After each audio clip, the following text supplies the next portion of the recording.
यदि आप दोस्तों कोई भी प्रोडक्ट ईएमआई पर यानी किस्तों पर खरीदना चाहते हैं तो उसके लिए आपके पास बजाज फिनसर्व ईएमआई कार्ड होना चाहिए। यदि आपके पास वो कार्ड है तो आप बिना किसी ब्याज के यानी कंप्लीटली नो कॉस्ट ईएमआई पर सामान खरीद सकते हैं। देखो, कोई भी इलेक्ट्रॉनिक वस्तु हो जैसे कि फ्रिज हो, कूलर हो, रेफ्रिजरेटर हो, एलसीडी हो, एलईडी हो या मोबाइल फोन हो, लैपटॉप हो, यानी कि सभी इलेक्ट्रॉनिक वस्तुओं को तो आप आसानी के साथ बजाज फिनसर्व ईएमआई कार्ड की मदद से बिना किसी ब्याज से खरीद ही पाते हैं ईएमआई पर। इसके अलावा और भी काफी सारी वस्तुएं हैं जिन्हें आप इस कार्ड की मदद से ईएमआई पर खरीद सकते हैं।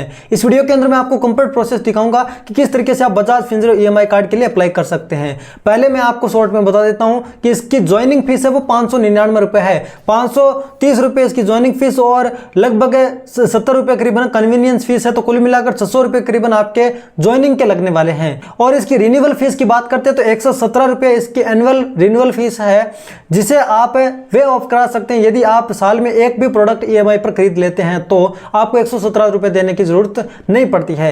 आप कोई भी प्रोडक्ट खरीदते हैं तो उस पर 117 रुपए की सिर्फ प्रोसेसिंग फीस लगेगी, उसके अलावा कोई भी चार्ज आपको उस प्रोडक्ट पर नहीं देना पड़ता है। कई सारे प्रोडक्ट पर देना पड़ सकता है, लेकिन ज्यादातर प्रोडक्ट है वो नो कॉस्ट ईएमआई पर ही होते हैं। यानी कि इस कार्ड की मदद से आप खरीदते हैं 6 महीने के लिए, 9 महीने के लिए, 12 महीने के लिए, कितने महीने के लिए खरीदें, आप मैक्सिमम 60 महीने के लिए खरीद सकते हैं। तो आपको एक भी रुपया ब्याज का नहीं देना पड़ता है, सिर्फ आप पहली किस्त भरते हैं जब आपको 117 रुपए है वो एक्स्ट्रा पे करना पड़ते हैं एज एन प्रोसेसिंग फीस। चलिए, अप्लाई करने का पूरा प्रोसेस है हम देख लेते हैं। उसके लिए मैं इस वीडियो के डिस्क्रिप्शन के अंदर इस पेज का लिंक दे रखा हूं, जो Bajaj Finserv EMI card apply करने के लिए ऑफिशियल लिंक है, जो डिस्क्रिप्शन के अंदर दे रखा हूं। आप टाइटल पर क्लिक कीजिए और आपके सामने डिस्क्रिप्शन खुल जाएगा, वहां पर आपको Bajaj Finserv EMI card apply करने का लिंक मिल जाएगा। उस पर क्लिक करते ही आपके सामने यह पेज खुल जाएगा। यहां पर आप अपने मोबाइल नंबर डालेंगे एंड गेट इट नाउ के बटन पर क्लिक करेंगे। ठीक है, मेक श्योर आप मोबाइल नंबर वही डालना जो आपके आधार कार्ड के साथ लिंक हो। तो गेट इट नाउ के बटन पर क्लिक करने के बाद में आपके मोबाइल नंबर पर एक ओटीपी भेजा जाएगा 6 डिजिट का, उस ओटीपी को डालकर आप सबमिट कर दीजिए। उसके बाद में आपको पर्सनल डिटेल फिल करनी पड़ेगी। अपना फुल नेम डाल दीजिए, अपने डेट ऑफ बर्थ डाल दीजिए, अपने पैन कार्ड के नंबर डाल दीजिए, पिन कोड डाल दीजिए और अपनी सिटी का नाम है वो यहाँ पर सर्च करके डाल दीजिए। एम्प्लॉयमेंट टाइप के अंदर आप सैलरीड पर्सन हैं तो सैलरीड पर्सन सेलेक्ट करेंगे, अथवा खुद का बिजनेस है तो आप सेल्फ एम्प्लॉयड सेलेक्ट करेंगे। जेंडर में आप मेल, फीमेल, अदर जो भी हो वो सिलेक्ट करके प्रोसीड के बटन पर आप क्लिक कीजिए। उसके बाद में दोस्तों आपको तुरंत ही दिखा देता है कि आप कितने लिमिट के कार्ड के लिए एलिजिबल हैं, यानी कि आपको जितनी यहाँ पर लिमिट मिलती है ना, जैसे इसमें 1,35,000 दिखा रहा है, तो यहाँ पर इतनी लिमिट के लिए हम एलिजिबल हैं। इतना महंगा सामान हम खरीद सकते हैं ईएमआई पर, वो भी नो कॉस्ट ईएमआई पर। ठीक है, यहाँ पर इतनी हमारी लिमिट है। अब ऐसा नहीं है कि 1,40,000 का कोई प्रोडक्ट है तो हम इस कार्ड की मदद से खरीद पाएंगे, वो हम नहीं खरीद पाएंगे। जितनी हमें लिमिट मिलती है उतने का ही हम प्रोडक्ट खरीद सकते हैं। अब ये पूरी तरह से लॉक है, आप देख सकते हैं इस पर लॉक का सिंबल बना हुआ है। अब इसे हम अनलॉक करना चाहते हैं, ये सिर्फ और सिर्फ हमारी एलिजिबिलिटी चेक हुई है। अब इसे अनलॉक करना चाहते हैं तो प्रोसीड फॉर वेरिफिकेशन पर हम क्लिक करेंगे। उसके बाद में दोस्तों आपकी फोटो आधार कार्ड से फैच होकर आ जाती है, आप नहीं भी डाल सकते हैं। मोबाइल नंबर दिखा देता है, डेट ऑफ बर्थ दिखा जाता है, आपका आधार कार्ड पर जो एड्रेस है वो दिखा जाता है। अपना एड्रेस आप अपडेट करना चाहते हो तो अपडेट एड्रेस पर क्लिक करके नया एड्रेस डाल सकते हैं। देन कंफर्म के बटन पर क्लिक करेंगे। थोड़ा सा आपको वेट करना है, वेरीफाई की जा रही है आपकी डिटेल फिर से।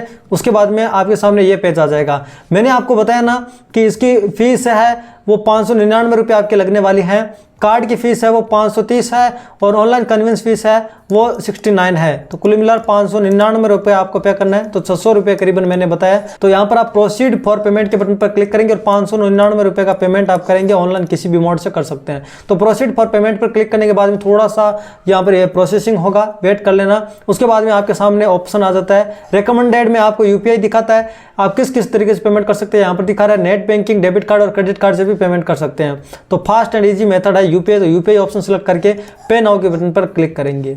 उसके बाद में आपके सामने सारे यूपीआई एप्लीकेशन आ जाते हैं, किससे पेमेंट करना चाहते हैं। फॉर एग्जांपल आप फोन पे से करना चाहते हैं तो फोन पे वाला ऑप्शन सेलेक्ट करेंगे। उसके बाद में फोन पे में आपको अपनी यूपीआई आईडी दिख जाती है, प्रोफाइल पर आप क्लिक करते हैं तो वो यूपीआई आईडी आपको यहाँ पर डाल देनी है। यहाँ पर सेव कर लेनी है आपकी डिटेल को। ठीक है, यहाँ पर अपनी डिटेल सेव कर लेना है, यूपीआई आईडी को डाल देना है। देन आपको वेरीफाई बटन पर क्लिक करना है। आपने आईडी सही डाली होगी तो वेरीफाइड का यहाँ पर मैसेज आ जाता है, वेरीफाइड हो जाती है। अब आपको सिर्फ प्रोसीड के बटन पर क्लिक करना है और आपको पेमेंट कर देना है। प्रोसीड करते ही यहाँ पर सिर्फ इतना दिखाता है कि आपको फोन पे एप्लीकेशन ओपन करना है। पेंडिंग रिक्वेस्ट के अंदर आपको हमारी रिक्वेस्ट दिख जाएगी 599 की, बजाज फिनसर्व की तरफ से भेजी गई है वो, और उस पेमेंट को आप कर दीजिए यूपीआई पिन है वो डालकर, जो आपने यूपीआई पिन बना रखे है ना कोड, वो डालकर आपको पेमेंट कर देना है। पेमेंट करने के बाद में आप देख सकते हैं कि इस तरीके से बजाज फाइनेंस लिमिटेड को आप पेमेंट कर देंगे, रिक्वेस्ट आपके फ़ोन पे पर आ जाएगी, ऊपर में आपको नोटिफिकेशन भी मिल जाता है। देन यहाँ से आप डन कीजिए और ऑटोमेटिकली आप रीडायरेक्ट हो जाएंगे वापस बजाज फिनसर्व की वेबसाइट पर। यहाँ पर दिखा रहा है कि your insta EMI card has been issued successfully. अब हमारा कार्ड है वो सक्सेसफुली बन तो गया है, लेकिन अब तक ये एक्टिवेट नहीं हुआ है। अब इसे एक्टिवेट करना पड़ेगा हमें। एक्टिवेट करने के लिए हम एक्टिवेट नाउ के बटन पर क्लिक करेंगे। यहाँ पर एक चीज़ देखिए कि टोटल लोन लिमिट है वो आपको 1,35,000 की मिली है। अवेलेबल लोन लिमिट भी इतनी है क्योंकि हमने अभी तक कुछ भी खर्च इसके अंदर नहीं किया है। सक्सेसफुली कार्ड है वो जनरेट हो गया है। कार्ड नंबर वगैरह आप अभी देख सकते हैं, लेकिन आपको यहाँ पर सबसे पहले ई मैंडेट को है वो नॉट रजिस्टर्ड दिखा रहा है ना, इस ई मैंडेट को हम एक्टिवेट नाउ के बटन पर क्लिक करके ई मैंडेट को यहाँ पर ऑथेंटिकेट करेंगे। अब ये ई मैंडेट क्या, मैं आपको बता देता हूँ कि महीने की 1 तारीख को जिस डेट को यहाँ पर आपका अमाउंट ड्यू होता है, उस अमाउंट को आपके बैंक अकाउंट से ऑटोमेटिकली पैसा कट जाएगा। यदि आप कोई प्रोडक्ट खरीदते, मान लो EMI पर 9,000 रुपये प्रोडक्ट खरीदते, मान लेते हैं आपको 3,000 रुपये की आपकी मंथली EMI आती है, और वो है वो EMI यानी वो किस्त है वो ऑटोमेटिकली आपके खाते से कट जाए, उसके लिए आपको ई मैंडेट को है वो ऑन करना पड़ता है। ठीक है, तो ऑन करने के लिए हम एक्टिवेट नाउ के बटन पर क्लिक करेंगे। उसके बाद थोड़ा सा प्रोसेसिंग होगा, वेट करना। उसके बाद में आपके सामने बैंकिंग डिटेल डालने का ऑप्शन आ जाता है, बैंक वेरीफाई करना पड़ेगा। तो उसके लिए अकाउंट होल्डर का नाम आपको लिख देना है, जिस भी बैंक के अंदर आपको अकाउंट है उसमें IFSC कोड आपको डाल देना है। आपको नहीं पता है तो यहाँ पर आप जान भी सकते हैं अपनी सिटी का नाम वगैरह डालकर। अकाउंट नंबर आपको आप डाल देने आपके बैंक अकाउंट के।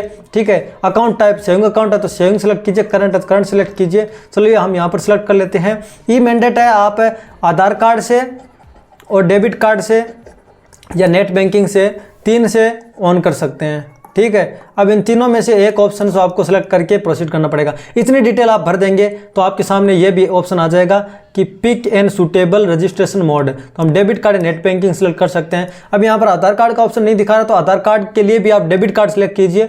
ठीक है, फिर आप आधार कार्ड के लिए भी मतलब आधार कार्ड से भी कर पाएंगे। चलिए हम डेबिट कार्ड ऑप्शन सेलेक्ट करते हैं एक बार, और ऊपर हमने अपने अकाउंट के बारे में डिटेल डाल दी है। देन प्रोसीड के बटन पर हम क्लिक करेंगे। ऊपर में आपको अपने डिटेल दिखा देता है, यहाँ पर आप टिक करेंगे, टर्म एंड कंडीशन को एक्सेप्ट करेंगे, और यहाँ पर आपको डेबिट कार्ड नेट बैंकिंग और यहाँ पर इस और है वो आपको आधार कार्ड का भी ऑप्शन दिखेगा। तो यहाँ पर आप आधार कार्ड सेलेक्ट कीजिए यदि आपके पास डेबिट कार्ड नहीं है तो अदर यदि आपके पास ATM कार्ड है अपने बैंक अकाउंट का तो आप डेबिट कार्ड सेलेक्ट कीजिए, नॉर्मली आपके पास होता ही है। डेबिट कार्ड सेलेक्ट करते हैं, देट सबमिट के बटन पर क्लिक करते हैं।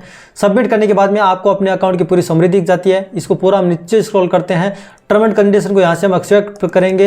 एक्सेप्ट करने के बाद में हम प्रोसीड के बटन पर क्लिक करेंगे। ई मैंडेट सक्सेसफुली करने के लिए यहाँ पर अपने कार्ड के नंबर डालने पड़ेंगे। जो हमने डेबिट कार्ड सेलेक्ट किया उस डेबिट कार्ड के नंबर डालिए, एक्सपायरी मंथ और ईयर और CVV डाल दीजिए, कार्ड होल्डर का नाम डाल दीजिए जो जैसा डेबिट कार्ड पर लिखा है, मेक पेमेंट पर क्लिक कीजिए। बैंक की तरफ से आपको OTP भेजा जाएगा, उस OTP को डालकर मेक पेमेंट पर आप क्लिक करेंगे। उसके बाद में आपका है ना सक्सेसफुली है वो पेमेंट हो जाएगा 1 रुपये का। ई मैंडेट है वो सक्सेसफुली हो गया है। देन आपको थोड़ा सा वेट करना है और आप यहाँ पर देख पाएंगे कि ऑथेंटिकेशन सक्सेसफुल का मैसेज आपके सामने आ जाएगा। थोड़ा सा आपको वेट करना है। उसके बाद में आपको दिख जाता है कि आपका कार्ड है वो सक्सेसफुली एक्टिवेट भी हो गया है। पहले इश्यू हो गया था सक्सेसफुली, अब हमारा कार्ड है वो एक्टिवेट भी सक्सेसफुली हो गया है।